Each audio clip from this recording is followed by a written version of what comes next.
Glad you're still here. Our conversation is about Africa's effort to fight against trafficking in person and smuggling in migrants. They have taken a validated Continental Guideline. For that conversation, we have three guests scheduled, but we have one now. That's Samuel Adeyinka, migration humanitarian aid expert, and he joins us from Abuja, Nigeria. Samuel, thank you for giving us your time. Thank you so much. Good morning. Or good evening, rather. How are you doing? Thanks for having me. I'm doing great. Thanks again. An actionable blueprint for dismantling networks that perpetrate these crimes. How apt is this description by the director of the COC? If we look at migrations as it stands, migrations have been something from time immemorial, and you could see how people really explore exploitation of this migration route. And I think the particular factor in terms of irregular migration has really caused a lot of people being eager to pass through the irregular route, as a source of migrating to other parts of Europe and, Middle East, North Africa, and the like. So looking at these issues of human trafficking, you could see a lot of exploitation that comes around it, because especially when you look at a place like Nigeria, where we have issues in terms of employment issues, we have security issues, we have economic factors and poverty. And it's also been said that by the UNODC reports that 75% of trafficking victims from Nigeria are women and children, with over 17,000 victims between 2004 to 2022, and many cases also are very unreported. So these are just backgrounds of issues around human trafficking. All right, talk to us about these validated Continental Guidelines. What is the impression among people in your circle as to what it can do to help with the fight? Yeah, I think the guidelines is really very important. Having this war like a unanimous fight and guideline against this expectation is very important. In Nigeria, we have organizations like NAPTIP really working so hard. So having this guideline also make it very easy in terms of leveraging on different expertise and different ideas from different continents, especially because when you look at a place like Africa, with a streamline to Nigeria, you see that Nigeria is bordered with many countries, such as Benin Republic, you have Niger, you have Cameroon, you have Chad. So having this continental guidelines is very important for cross-country implementation and monitoring. How familiar are you with this guideline? If you have some idea, could you talk to us about some of the key elements that makes these guidelines stand out? Number one is collaboration, because you could see that before now, many countries are working in silos. If you look at the frameworks, you see weak legal enforcement in some countries. In some other countries, you will see some issues in terms of very poor, irregular migration routes, issues around that. But coming together in these guidelines, unanimously coming together where we have a uniform framework, a uniform guidelines, and also enforcement of the guidelines is also very important, which many of the states, especially ECOWAS also, have been able to come together looking at the policy alignment and joint operations. And this also will really help in terms of strengthening national system and regional frameworks to combat the trafficking. How do you think this guideline will impact the protection of human rights, particularly for vulnerable populations such as women and children? We already know that there is the African Union Convention on Prevention and Combating Trafficking in Persons, especially women and children. So is it going to build on this? Yes, because like I mentioned, things have been on silos, but coming together is just going to really be like a step forward in terms of addressing these things. And if you look at it, especially for the protection of vulnerable populations such as women and children, is very, very, very important. And I could see many organizations in terms of CSOs, non-profit organizations also working hand in hand in terms of all of this framework, where we are now seeing strengthening legal frameworks across the Nigerian and Sahel country, having strict penalties for traffickers, which is also discouraging traffickers. But these are things that it's a long-term plan that we are also still looking at the country's involvement, community also led campaigns across communities so that communities can be able to come together to help to campaign and educate people about trafficking risk, about how to seek for help, and also the legal frameworks that comes across with it. And you would really not really blame people because if you look at the context of Nigeria, you see a lot of issues, a lot of reasons why people want to migrate. But we, as even CSOs, we are not against migration because migration has always been time immemorial, right? What we really want to do is to see a framework whereby people can travel legally.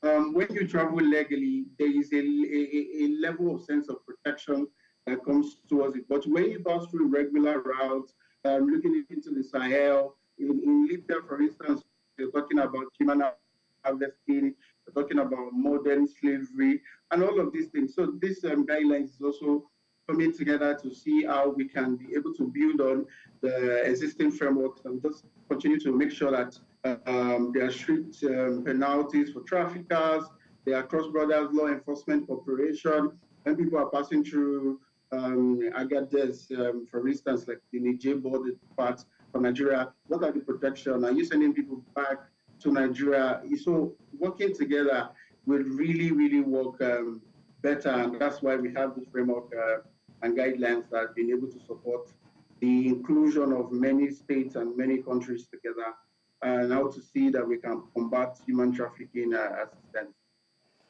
All right, this is not the first time we're having guidelines or conventions or, paper put together to help with a cause in Africa. I rather hate to be the bearer of this kind of question, but it is imperative that we know what we're getting into. So what major challenges do you foresee for these guidelines and its implementation? I think one of the challenges we would see is collaboration, like strong collaboration to tackle this transnational trafficking network. Because if you look at the network in terms of trafficking, it's a very long chain of illegal migration and also for human trafficking assistance. You could see whereby we have people being corrupt, in the system, in the government. You have corrupted representatives from there. You have people even on the ground, in all of this, in some of these locations. So some of the challenges that we'll be facing is easy acceptance of this framework and also implementation of the framework. That's why the guidelines also have been very good, bringing different stakeholders to come together in developing these guidelines that can be able to support everybody's view and the inclusion of different stakeholders to come together in development of that. But I know we will surely face challenges in the implementation of these guidelines, because the network of combating trafficking is so large, and corruption is also very, very large. And apart from that, you could also see that people are also still clamoring sometimes to go through these irregular routes, to pass through this desert, to pass through the Mediterranean Sea, and some people also are also oblivious about the risk. Where you see some people just talk about oh, I was able to pass through this place and go to this place. And nobody will talk about the percentage of people that were able to pass through this route. Some people were not fortunate enough.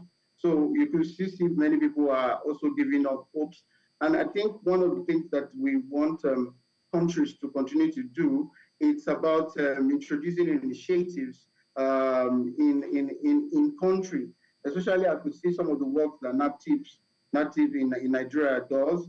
They are really trying a lot in terms of prosecuting traffickers and also, putting out there, creating the awareness that there are penalties towards this. And I think that will really help in terms of making sure that the guideline flies. Because when you see people going through this route and you see some successful journey, like just like 10% or out of 100% of it, it encourages people to want to pass through those routes too, and which is the undermining the guidelines that are being established. So I feel like making sure that we strengthen national systems, continue to do a lot of advocacy, talking more about the risk of trafficking and also talking about the vulnerability to deception by these traffickers to, luring them in because of money, telling them you have a better life out there, not putting all of the risk on ground and making sure that some of these people wheel them together.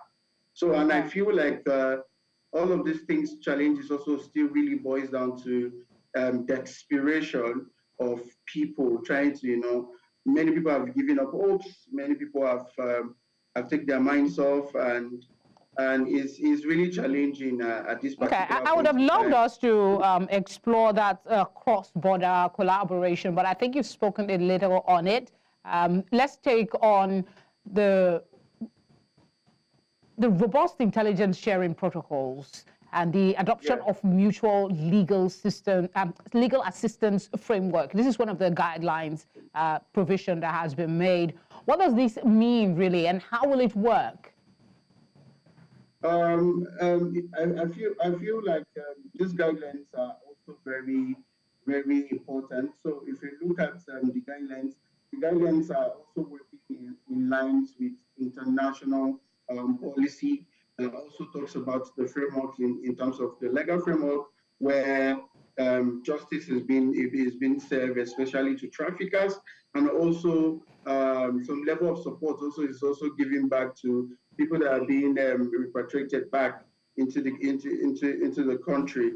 So looking at these guidelines, like I mentioned, it's more about strengthening national systems and also making sure that the combating of this trafficking is very, very out there. And I think organizations like NOA for orientation, that's National Orientation Commission, I think they also have a very big responsibility in terms of making sure that the awareness of these guidelines is out there. And the legal framework also, we have the CSOs, we have CSOs, legal framework CSOs that are also helping in terms of making sure that human trafficking reduces drastically. And we should not also forget the lens, because most of the time we look at human trafficking as something that happens trans-border, but most especially also happen in country. And in country also you see a lot of people being lured, into all of these things and maybe even sent from places like Benin to Lagos. And at the end of the day, being used for prostitution and many other things like that. So the lens of where the framework comes is where, how can these people be repatriated back? How can they be supported back? Because there are a lot of frameworks in terms of interventions that are being carried out for this set of people where they are being, rescued from these traffickers. Then the question we ask ourselves is, what next? This person still goes back to his or her community where there is abject poverty, the person may not likely have a skill or something. So we are looking at where these guidelines and framework can be able to support where every component of social economic factor, psychological support, and all of these things that can be able to help the person reintegrate back into their communities. And I feel that's a very great one and being enshrined in the guidelines. before we went off, we were talking about the legal assistance, collaborative legal assistance to ensure that we can track some of these things and make seamless contribution among member states. But is there a difference between legal assistance and harmonizing laws? Let me see if I get it right. The document also includes mechanism to harmonize laws across member states to foster trust among stakeholders through secure data sharing platforms. Some argue that this is unrealistic and ambitious. What is your position? I mean, how do we streamline legal frameworks in Africa? I think the most important reason why we want to have this legal assistance frameworks is so that we can be able to have harmonized law that can be able to help combat these issues, right?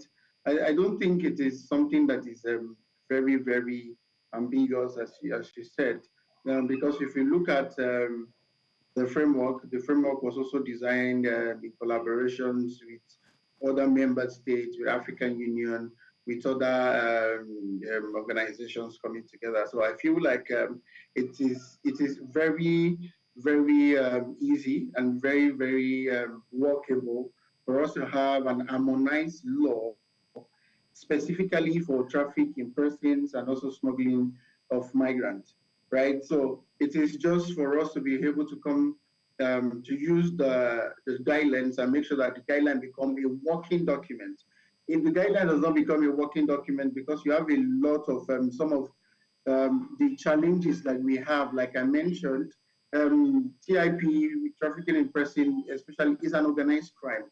And if we look at Africa as it stands, we have a lot of issues in terms of inadequate data collections. We have also limited resource for enforcement. We have also reluctance from key stakeholders giving information about what is happening here or there. So if we can have an harmonized law across, member states, making sure that they are signing or putting their hands on deck to say, we are going to share when people are migrating or when people are being trafficked from Nigeria to Niger. We are going to share those information, those commitments, and having a very unanimous, harmonized data sharing platforms and tools where people can also be able to also, report these cases anonymously. Because like I mentioned, it's an organized crime and you don't want to be in the middle at all. These people are powerful, they have the influence, they have the money, and you can't just, want to go there and just want to like, oh, I want to be a snitch or I want to be working for the government or something. So I feel like for the harmonized law across this member states is for us to have a uniform, unanimous report sharing platforms where people can be able to report all of these cases, movement of people, what is happening, and also making sure that we also, publicize some of the people that are being, maybe justice was being served, and put it out there, make a lot of noise about it, like this sect of people are being caught doing this, and they are going to be jailed for like 40 years and stuff. Let people see that things are happening, not just cases that just come as a breaking news, and at the end of the day, you keep seeing those people walking freely. With that, it's going to also really, well down the guidelines and the reason why we really want to, make sure that these tools and these things becomes operational and working. Leveraging technology to strengthen law enforcement capabilities while addressing its misuse by perpetrators. That's something that's also being advocated for by these guidelines. Explain your understanding of this and what is currently obtainable. You've talked a bit about data sharing, but this is slightly different, is it? Really? Yes, it is. Because for that, it's also good that we know that for data sharing, I think for the guideline we need to propose a very practical solution, and those practical solutions also have been proposed in the guideline by developing those standardized data collection tools, right? Where the task force in different countries, like the police, like the custom, like the border police, and can also be able to, use these guidelines, especially the standardized data collection tools, where it is uniform. Everybody can use it, especially the stakeholders, the task forces, the intelligence actors, sharing key information and making sure that the tools become something that they can be able to use. I am not sure it's a public tool, but I know it's a tool that's going to be used by the task force, and this is one of the proposed practical solutions that was being proposed during the development of the guidance. There's been a lot of talk about the challenges that is affecting efforts to combat TIP and SOM, including inadequate data collection. You've talked a lot about some of these, limited resource for enforcement and reluctance of some key actors to share key information. You've talked about all of this. The guidelines propose practical solutions. Could you tell us about the specifics of these practical solutions? One of the solutions is about also critical fundings, to enforcement agencies. You could look at a practical example like Nigeria. If you look at the budget, you see that there's also a very large chunks of budget allocated to defense, defending, not really so much allocation into maybe TIPs or smuggling of migrants and the like. So one of the solutions is for government also to make sure that they know that this is a critical issue, And I think there was one of the major examples that I can give out during the case of one of the senators in Nigeria that are being jailed right now in the UK. It's also a case of human trafficking. And you could see how the UK took that, because they have legal frameworks that are working, they are funded, nobody can shut them up, for example. But if it's the case of Africa, like I said, the root cause we have, corruptions are there. And even though some people want to make sure that this guideline become, workable, you still have some level of people who also does not want it to work because of it's the hierarchy for organized crime, especially for TIP, is so much. So one of the solutions is to make sure that we continue to fund initiatives that can help expertise of law, law enforcement personnel, lawyers, police, the border guys, the custom guys, to be able to make sure that they understand these data tools that we're using, how to collect those data, how to collect those intelligence. And these initiatives also take funding for us to be able to, fight this transnational organized crime. So I feel like those are some of the solutions, and the challenge is just more on building capacities of these critical stakeholders that can give, right key information that can be able to, one way or the other, reduce the effort of these traffickers and make sure that justice is being served. We can't talk about conversation, we can't have this conversation without talking about civil society organizations. Yeah. How can they contribute to the effective implementation of the guideline, and what role can they play in holding governments accountable? Well, that's a very fantastic question. It's also very imperative to know that there are a lot of organizations that are really doing so amazing well when it comes to trafficking and when it comes to smuggling of migrants, because I could give an example of CIFA Foundation, which was also one of the specialists where we work in critical locations, like where we have a lot of high prevalence of irregular migration, for instance, which can also lead, into trafficking of persons, places like Lagos, places like Benin, places like Ondo. And it is to give these people alternative route to being victims of trafficking, where the skills acquisition is being given, skills like tailoring, like cap making. There are a lot of skills like that have been given to even people who are being, repatriated back into the country. So a lot of organizations are really working in different space when it comes to migration. I know places like education, vocational skills training, empowerment, especially for women and girls and the youth also, because they are also one of the most people, the most people who are really open to this and also prone to this, especially the most vulnerable people. Like we also said that we also have organizations working in the legal framework, trying to make sure that people who are perpetrating this evil are being brought to justice. They follow up with these cases, make sure that they go to court, follow through the adjournment and making sure that justice is being served. So CSOs have been doing so much.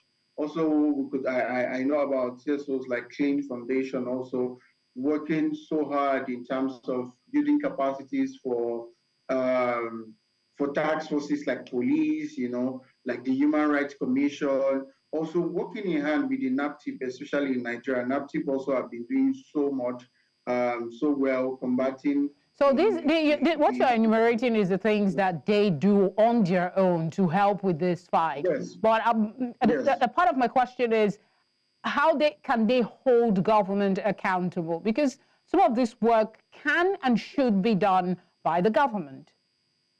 Yeah. So like every organization that comes that works with these organizations like NAPTIP. NAPTIP is a government commission, is a government agency, and you could see any organization who are also working hand in hand in combating trafficking also work together with NAPTIP. NAPTIP also have their focus areas, they have their strategic pillars that organizations who are also focused on this can also leverage on.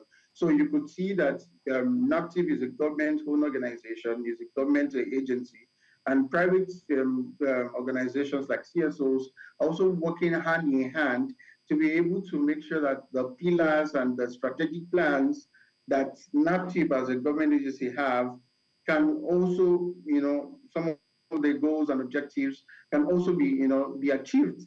And you could see that NAPTIP also is one of the key leading stakeholders also in as part of the guidelines, especially working hand in hand with the African Union, with ECOWAS and the like. So it is the domestication of these guidelines that make it functional. And when you domesticate it very well, you could see that dismantling human trafficking network will be very, very, very easy. And not just Nigeria as a nation, but in Africa, like you could see where there is good information, good intelligence coming from the borders in Nigeria, going to Nigeria, to Libya, and saying, oh, these guys are coming, these guys are doing this, I just hear this.